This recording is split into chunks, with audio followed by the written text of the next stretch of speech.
Remaking strategy to resume war. The process of the conflict settlement is the best period to remake the strategy to resume the war, to achieve the final decisive victories results.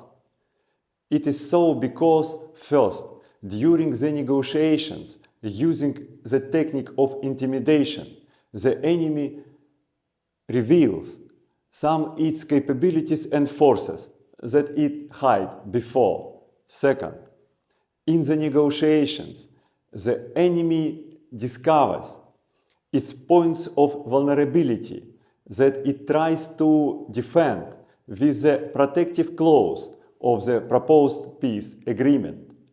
It was the situation in the negotiations between the coalition of Britain and France and Austria that joined them with Russia to close the Crimean War that started at the end of 1855.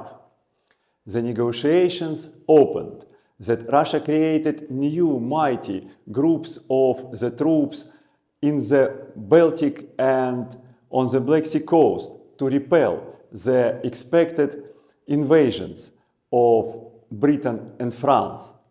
But first of all, the negotiations opened that the main point of vulnerability of Russia was not the sea coast, but its land border with Austria.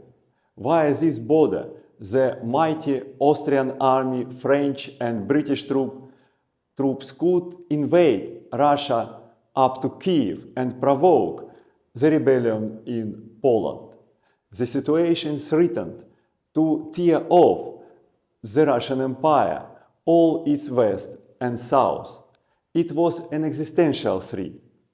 Britain and France didn't use it to resume the war, but it was used against Russia with the devastating consequences twice, in 1917 to break the Russian Empire, and in 1991 to destroy the Soviet Union. In my course of military strategy for competitive struggle, I teach how to remake strategy during the settlement process and resume war and use it otherwise to achieve the final decisive victory.